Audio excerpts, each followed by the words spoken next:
Hello, Antonella. It's really great to have you here today. Hello, Ricky. Thank you for the opportunity for today. I'm really, really grateful.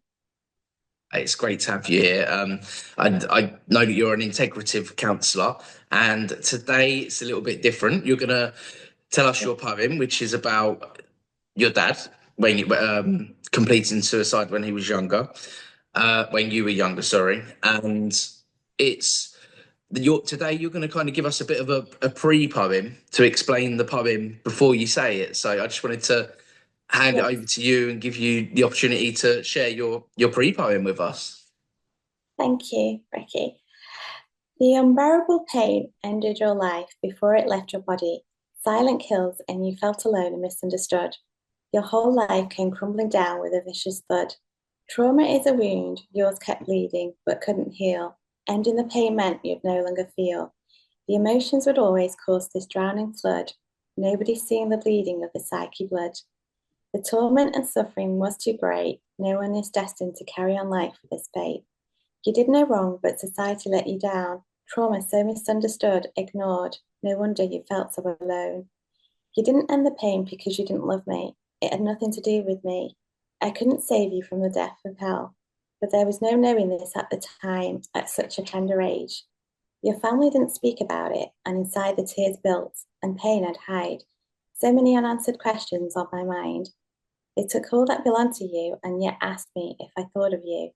They abandoned me and I had nothing left that was part of you, aside from the parts of me that came from you. I wish I had the chance to get to know you, all the memories we could have had, the life we could have shared, the words that remain unsaid. I grew up afraid no man would love me, or that they too would die. Afraid of abandonment, I thought that I would die. My mother too tried to end her struggles, afraid I would be alone, both parents gone, and for love and safety I longed. I tried to do things you did in an attempt to be closer to you and know you. So many that knew you said that I looked exactly like you.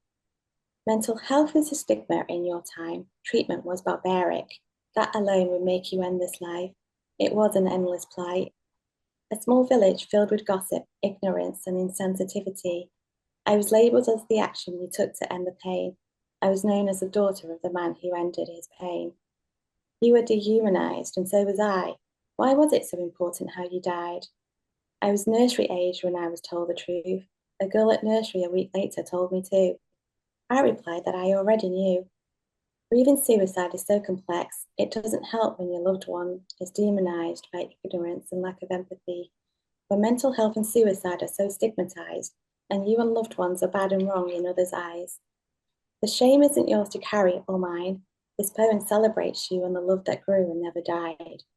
Grief isn't just for who you know, but the loss of loved ones you never were able to get to know. Your little girl loves you and has this message. I'm sending it to heaven with all my blessing. Thank you so much for sharing that with me, Antonella. I can really hear that you're thinking about The suffering that your dad was having at that time, as well Yeah. as the suffering of yourself, and internally and socially, and the stigma that was attached back then as well. Yeah, I think it was also hard because I was a week old when my dad died. Um, so yeah, it was like a big trauma at a time when I couldn't even hold my head up. Yeah, and it's just, I guess, also the important message of I was always told kind of, oh, how can you miss someone you never knew? Or how can you love someone you never knew?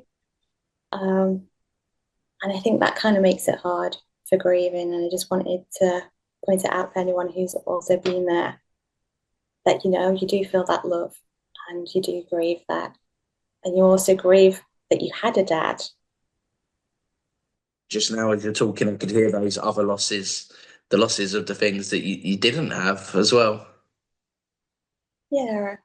I think people forget that, like you said, grief is a lot of things. It's not just somebody dying, it's also what could have been, what would it have been like, um, and also coming to terms that I always felt um, it's okay. I came to understand why my dad did it, but I also had this thing, well, why couldn't you give us a chance? Maybe I could have changed your mind. And why didn't you give me a chance? So I guess I felt rejected and abandoned because of that. And a lot of it was kind of dealing with that. It's not about, like I said, it's not about the love. It's just about the pain that's too great. I think that leads nicely into your next poem and some of those feelings. Yes. Yeah. Your baby girl was born a blessing and a beauty, yet you left her all alone as she returned to the place called home. If only you'd given both of us a chance, you'd realise that she would make your heart dance. A time came when she searched for Papa and was told that he was in heaven, a place that was so far. Her little heart broke when she realised that there was no hope. Gone was her Papa in this place so far. Seeing girls with their daddies playing and being happy made her eyes cascade tears so sour as she cried for hours.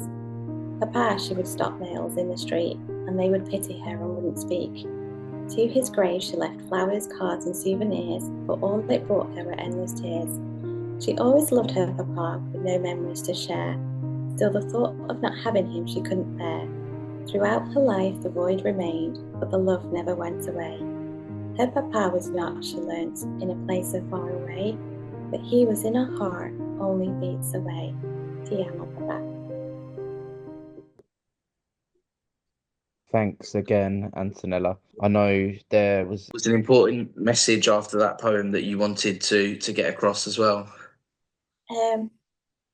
Yes, just to kill that stigma. And just to say that, there isn't any blame or judgment.